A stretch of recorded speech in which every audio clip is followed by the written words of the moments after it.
Shalom amigos del tercer centro educativo Shoresh, acá en la ciudad de Cleveland, Ohio, una clase más del centro educativo Shoresh. Bueno, bienvenidos a nuestro canal. Estamos en medio de series pero que muy interesantes y nos estamos enfocando en los rollos del Mar Muerto, en cómo se desarrolla la angelología, en las creencias de los fariseos, cómo surgen los saduceos, qué creían, de dónde vienen sus creencias, porque se conoce muy poco de estos temas. Tanto el cristianismo como el judaísmo es fariseico, porque es lo único que sobrevivió dentro de los esenios, los saduceos, eh, eh, diríamos, lo que se llamó la cuarta filosofía de los celotes y los sicarí. Básicamente es lo único que sobrevive a los eventos de la destrucción del segundo templo. Así que no olvides suscribirte a nuestro canal y sobre todo darle like, porque estamos teniendo esa situación donde ven los videos, pero no le dan like. Y si te gusta, si te es útil, te invitamos a que nos ayudes a crecer nuestro canal, poder llevarte información muy valiosa. Eh, Como esto es un canal relativamente nuevo, lo estamos retomando. Permíteme solamente un par de minutitos para hablarte sobre nosotros, quién soy yo. Mi nombre es Eliezer Sepúlveda. Yo soy pues soy convertido al judaísmo. Fui fundador de una congregación conservadora, Masortí, en Orlando, Florida, y me enviaron a estudiar a la escuela rabínica. Soy graduado de la escuela rabínica Hebrew College, bastante conocida también en los Estados Unidos en medio de pues los movimientos progresistas. Y como parte de la tesis y también la doble maestría, tengo dos másters de la escuela rabínica, uno en educación judía y el otro en pues, estudios judíos, ¿no? De la escuela rabínica, y en el segundo piso está la escuela de educación judía, pero es la misma institución, un doble máster. Ahora, eh, tenemos el centro educativo Shoresh, y el centro educativo Shoresh se dedica a crear en español eh, pues, recursos para las comunidades emergentes. En esta ocasión vamos a continuar esta serie que estamos dando sobre mesianología. La gente está muy confundida con todo este asunto de la mesianología y no ven la mesianología porque no la conocen. Lo que ven es la cristología paulina y creen que la cristología paulina es el cumplimiento de la mesianología judía. Y no hay nada que esté más lejos de la verdad por muchas razones, entre ellas el reino bueno, la nación de Israel se dividió, el reino del norte, el reino del sur. El reino del norte no tenía esa visión realmente mesiánica porque mayormente eso no les convenía. No era parte realmente de su énfasis teológico, los cuales ellos establecieron un templo o un centro de adoración en Gerizim, y ahora me refiero también al caso samaritano, como algo alterno, ¿no? Para que la gente no tuviera que ir a Judá, y es realmente el reino de Judá y los profetas dentro del reino de Judá quienes se preocupan del restablecimiento del reino de Judá, pero las demás tribus realmente no tenían ese interés. Y lo otro que sabemos claramente es que los saduceos no compartían la idea de un Mesías rey. Ellos eran la clase sacerdotal, y algo que también la gente pierde de noción es que el sacerdote era quien ungía, y los sacerdotes fueron escogidos por el Dios de Israel. Después David los divide, los organiza en 24 clanes, pero realmente se consideraba, siempre se consideró al sacerdocio y hace mucho sentido porque ellos eran los que ungían y porque además era una clase de sucesión, muy distinto a Moisés. Josué no era familia de Moisés y así sucesivamente los líderes de Israel no traían, no fue hasta David que se comenzó esa idea y tendríamos que hablar el por qué. En el video anterior estuvimos hablando de que Dios le dijo a Samuel, hey, tranquilo, ellos no te han rechazado a ti, ellos me han rechazado a mí. Yo no quiero que ellos tengan un Mashiach, que ellos tengan un rey. Yo soy su Mashiach, yo soy quien los libero, perdón, yo soy quien los sustenta, yo soy todo. Pero si ellos no quieren, a causa de los filisteos y porque ven que otras naciones tienen reyes, pues yo les he dicho lo que va a suceder. Los reyes le van a poner impuestos, van a tener un harem grandísimo, se van a dar buena vida, la gente va a tener que trabajar muy fuerte y realmente los reyes no le van a hacer justicia y en momentos realmente de guerra y de necesidad, eh, ellos no van a poder salvarlos y además se van a corromper y van a ser como las demás naciones y ustedes son un pueblo escogido y un pueblo distinto. Bueno, efectivamente eso es lo que sucede. Ahora, ya sabemos la historia, sabemos que finalmente eh, el profeta accede, Dios accede, y tenemos el caso de Saúl y luego tenemos el caso de David. El caso de David es muy interesante, es un caso del cual tendríamos que hacer unos videos aparte, pero tenemos este concepto de Mashiach, de ungir, los cuales este concepto viene desde muy atrás y se ha conseguido definitivamente dentro de culturas relacionadas que influenciaron a el pueblo de Israel, que también pues ungían sus reyes con aceite. Ahora, eso me estoy refiriendo a Haram, al norte de lo que hoy identificamos como Israel, o hacia Siria, y en los Tel o en las excavaciones arqueológicas se ha visto eso. Además, tenemos la primera palabra, la primera vez que surge el concepto de que se ungió algo fue Jacob o Jacob cuando unge Betel y unge una piedra.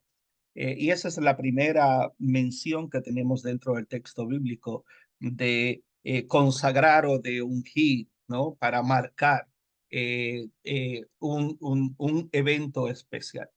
Ahora, habíamos dicho en la grabación anterior que cuando el pueblo pidió rey, también dentro de eso es un paquete. Y dentro de ese paquete, pues el rey es divino, el rey, igual que todas las naciones. Y dentro de los palacios habían querubines, y en el caso de Israel no fue la excepción. Eh, y definitivamente pues lo vemos en medio de los sumerios, de los hititas, de los babilonios, de los egipcios. En Egipto pues el faraón era hijo de Ra, ¿no? Y era realmente superior a los hombres, era básicamente todas estas expectativas. Y eso es lo único que realmente es un llamado a hacer la diferencia, en lo cual David en parte lo cumplió. Y digo en parte porque también abusó de su poder. Tuvo la familia más disfuncional de todas las escrituras, un medio hermano que viola a una media hermana, los mejores años de su juventud huyendo de Saúl, tiene un hijo que le hace una guerra civil y pues básicamente casi pierde el trono. Tiene un primo que es el jefe del ejército, el cual después destituye porque mata a su sobrino Absalón en contra de las órdenes del rey. Tenemos el caso de Urías y de Betsabé, el cual pues muy famoso. Tenemos una serie enorme de problemas, 7 esposas, y básicamente con ninguna realmente fue feliz y tuvo años de tranquilidad y años de paz. Así que ese es el cuadro que tenemos ideal para la figura del Mesías. Y tenemos que pensar realmente en eso, ¿no? Y luego pues tenemos la centralización del poder religioso y político.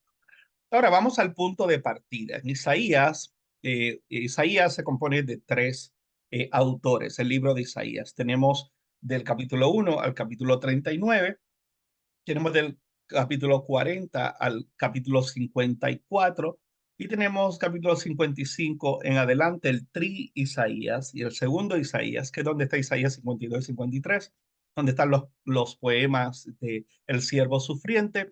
Tenemos esa colección y la encontramos en el pseudo o deutero Isaías, ¿no? Que es el segundo Isaías. Ahora, este Isaías, hijo de Amós, que vive en el siglo octavo, antes de la era común, es el que rápidamente podemos identificar que crea esa conceptualización del Mashiach. Inclusive es en ese segundo Isaías, no en este. En este primero, en el segundo Isaías, en el deutero Isaías, vemos a un hombre que ni es ungido, ni es tampoco judío, llamado Ciro el Grande, pero cumple con el rol de las expectativas mesiánicas, que era restaurar al pueblo de Israel, a Jerusalén, al trono y la construcción del templo. El único hombre que ha hecho eso después de David es Ciro el Grande. Y esa es la razón por la cual es llamado en el capítulo 45 mi ungido, mi Mashiach, ¿no? Eso es pero que un detalle muy, muy importante. Pero luego tenemos eventos que no tienen cumplimiento, como ha sucedido con todos los movimientos mesiánicos, incluyendo a Jesús, donde Roma es quien gana, donde no hay reino, no se establece reino, se habla de reino, pero el reino no llega. Y esto no es la primera vez que sucede. Cuando vamos hacia atrás, vamos a ver ese momento en particular en la historia donde los profetas, especialmente Isaías, se da cuenta que esto no es algo que va a suceder en su tiempo ni cercano, así que lo proyecta hacia el futuro. Y esto es lo que se llama, a veces se llaman las profecías aspiracionales, es como realmente se le llaman en teología. Bueno, aquí tenemos un caso en el Isaías Ben Amós, en el capítulo 7. Dice, lo tengo en inglés, pero lo voy a traducir. Dice, and it came to pass, y sucedió, in the days of Ahaz, en los días de rey Acaz, the son of Jotam, el hijo de Jotam, the son of Uziyahu, el hijo de Uziyahu, rey de Yehudá, king of Yehudá, que Rezin, the king of Aram, que es Siria. Aram es Siria. En Peca, the son of Ramayahu, el rey de Israel. En otras palabras, Siria, que está al norte de Israel, y el reino de Israel, que está a mano derecha, y Judá, que está básicamente en el medio, went up to Jerusalem, subieron hacia Jerusalén to war against it, para hacer guerra en contra de Jerusalén, pero no pudieron prevalecer en contra de Jerusalén, ¿no? But it could not prevail against it. Y después dice, let us go up against Yehuda, vamos a subir y vamos a ir, no dice subir, dice vamos y hagamos guerra contra Yehuda y vamos a molestarlos, ¿no? And harass it. And let us make a breach in it for us. Y vamos a hacer una brecha o un pacto entre nosotros and set a king in the midst of it, namely the son of Tabeah. Eh, Esto es muy importante porque son dos reinos que están poniendo en gran peligro el reino de Yehudá. Y esto es lo que cambia todo. Ahora, este mapa es muy importante porque voy a hacer aquí a escribir. Esto que ven aquí, el reino de Aram, esto es lo que es Siria. Siria, voy a poner aquí Siria. Y esto que está aquí es el reino de Yehudá, donde Isaías está hablando y está profetizando. Y luego está aquí lo que se llama Samaria, ¿no? Había un punto de adoración aquí en Jerusalén y había otro punto acá en Samaria que se llama Gerizim. ¿Ok? So, este reino no le interesaba nada que tuviera que ver con el Mesías, no tenían realmente ese concepto, porque quien buscaba la centralización y volver a restablecer el reino de David es este reino, el reino de Judá. Y todo este territorio que vemos aquí siempre ha sido de los filisteos, y eso es un detalle, esto es un detalle realmente muy, pero que muy importante, porque estamos ahora en el presente en medio de hay una guerra en Israel y bueno, estas ciudades aquí de Asdod, Ashkelon, Gaza siempre han sido pues realmente parte de la invasión que vino del mar Egeo, de acá, de el mar Egeo, de Grecia, y esta gente vino e invadió acá y esto fue una de las razones por las cuales Israel pidió a Samuel, porque cuando había guerra, no había un ejército oficial como lo tenían las demás naciones, no había un rey que los organizara, sino que había una serie de acuerdos. Esto fue mucho antes que el reino se dividiera, y es así bajo Saúl o Shaul, entonces es que se organiza el primer ejército y se cobran impuestos, y bueno, sabemos ya después la historia. Ahora, este reino de acá, en el 722 antes de la era común, 722 años para los que son cristianos, vamos a poner antes de Cristo, no significa lo mismo, pero cercano, 722 años, Asiria, que está acá arriba, en el norte, esto que es el imperio asirio, se llevó alrededor de 27,000 personas, lo mejor, y el resto las dejó con impuestos y con sátrapas aquí, y trajo también gente de las naciones, y aquí se forman los samaritanos.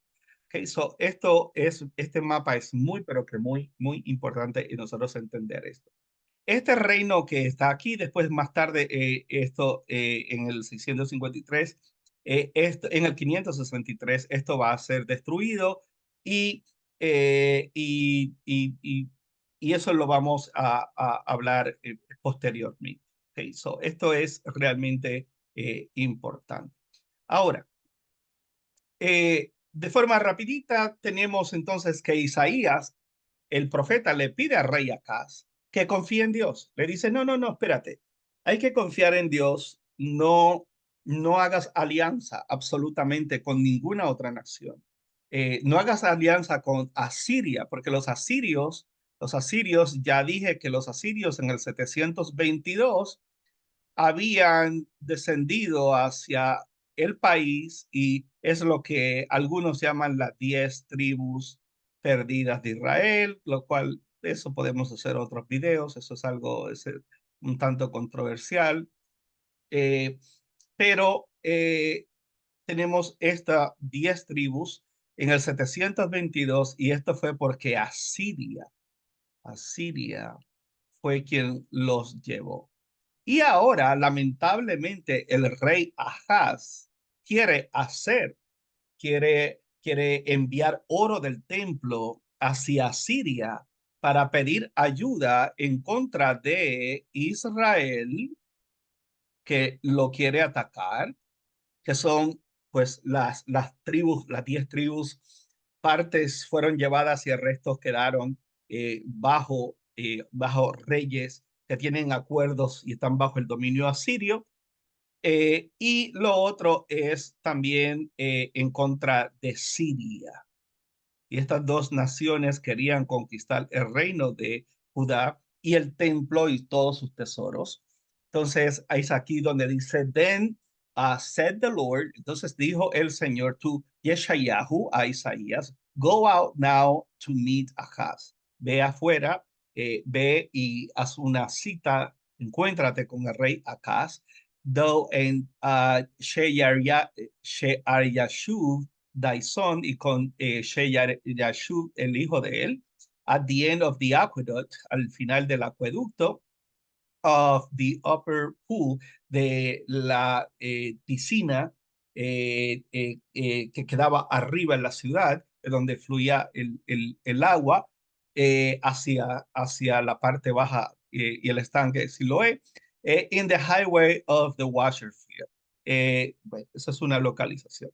And, and say to him, y dile, take heed, escucha bien, está tranquilo, and be quiet, fear not, no tengas miedo, que tu corazón no desmayes, faint hearted, on account of the two tales, a causa de estos dos, diríamos, estos dos extremos, ¿no? De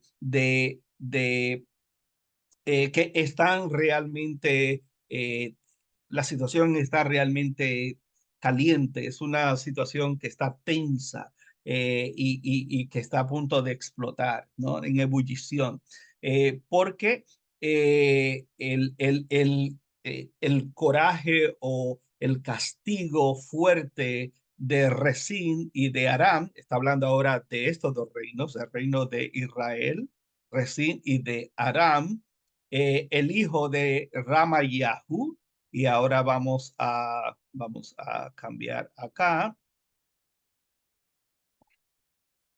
Y Ahaz, lo que sucede es que el profeta le dice que no se mueva.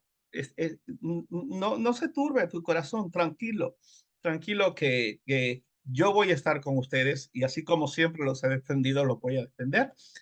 Pues no, dice que Ahaz tomó silver, tomó la plata y el oro en gold que estaba en la casa del Señor y de los tesoros de la casa del rey y los envió como un presente a Ashur, a Siria. Hizo todo lo contrario que el profeta Isaías le había dicho. Entonces, Yehuda decide perder su independencia del reino de David. Y este es el punto fundamental. Esta es la razón por la que surge y nace la idea mesiánica. La idea mesiánica es el producto de que esta es la primera vez en la historia de Israel, no por medio de guerra, y esto es lo peor, no es que Dios falló, no es que ni tan siquiera se dio la oportunidad de ver la salvación de Dios, sino que el rey confió en su temor más y entonces envía de los tesoros del templo hacia Asiria, que es Ashur, para que éste le ayude y amenace, porque como Asiria era el mayor poder político, amenace tanto a Israel como a Yehuda y quitárselos del medio. Pero a cargo de eso perdió su independencia y se hizo básicamente una marioneta del reino asirio, el cual tomó todos los tesoros que le fueron enviados como regalo, tanto de la casa de Dios, y dijeron, en la casa, en el templo de Israel, hay muchos tesoros y hay mucho oro. Así que pusieron su visión hacia eso. Y en ese momento el rey, el profeta o el nabí, el portavoz Isaías se dio cuenta que no podía aplicar el Salmo 2 ya más, ni ninguno de los salmos que se le otorgaban en las ceremonias de iniciación del rey de la casa de David. ¿Cuál era este salmo? Bueno, tú eres mi hijo, yo te he engendrado hoy. Y se exaltaba, el reino era divino, pero se exaltaba como que estaba en el trono de Dios, era representante del trono de Dios. El Señor le dijo a mi Señor, siéntate a mi mano derecha, a mi diestra, hasta que ponga a tus enemigos bajo el estrado de tus pies.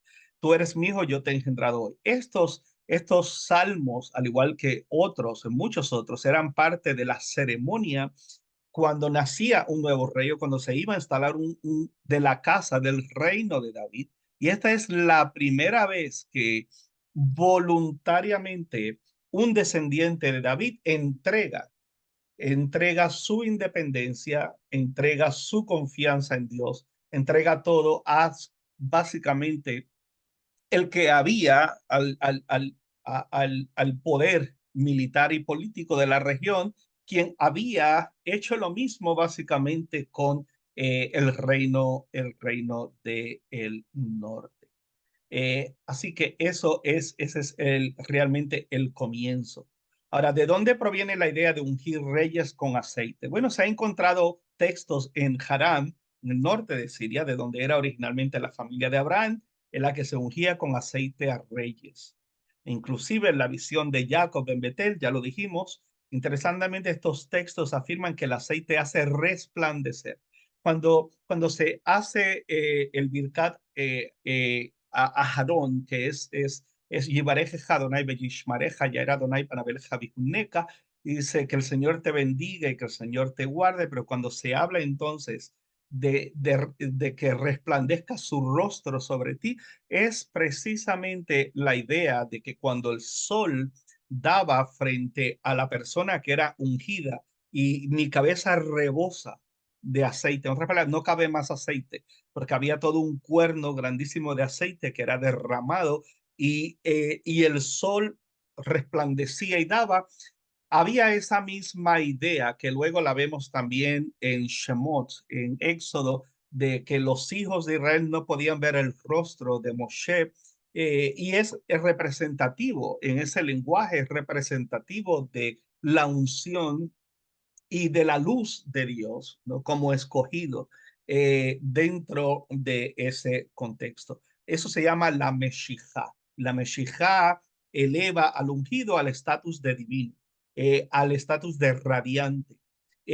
Así que el faraón y Babilonia y los egipcios tenían que el rey era hijo de los dioses, pero en Israel el acto de ungir era lo que realmente elevaba a la persona a ser el representante, no a ser divino, a ser elevado como la figura que Dios escoge y que el pueblo ahora va también a depender de, no solamente del área sacerdotal, que vienen siendo los primeros mesías en ese sentido, sino también de ahora que el pueblo tiene rey. Así que esto es muy importante y hago este slide porque estamos dando el curso del maestro de justicia. En este momento se pueden matricular a este gran curso donde 150 a 100, entre 100 a 150 años antes de Jesús, hubo, según los rollos del Mar Muerto, hubo un maestro de justicia que predicó el reino de Dios y que habló en las Jodayot, que son himnos donde él se aplica, Isaías 53, y esto es parte de los fragmentos que se consiguieron, de los cuales vamos a hablar en este curso que estamos ya dando, pero que todavía tienen tiempo de matricularse. Y esto es muy importante porque miren lo que dice algunos de estos salmos o himnos que se consiguieron en las cuevas de los rollos del Mar Muerto. Dice, en el concilio de los santos, ¿quién? Y ahí se perdió y se rompió el fragmento, ha sido rechazado en medio de los hombres como yo, haciendo referencia a Isaías 53. Y compares to my teaching. ¿Quién se compara a mis enseñanzas? Interesante. ¿Quién es como yo en medio de los ángeles? ¿Y quién puede medir el fluir de mis labios? ¿Quién, eh, eh, who am the beloved of the king? ¿Quién es el amado del rey? ¿Y quién es quien acompaña al probablemente lo que decía el Holy, al santo, y nadie se puede comparar a mí con, y aquí hay otro fragmento que dice con oro y con corona. Esto que está aquí es sumamente interesante porque es la primera vez desde el 1947 que encontramos un texto en hebreo en medio de la comunidad esenia antes de Jesús. Jesús no dijo nunca nada de estas cosas. La cristología después añadió estas características a Jesús.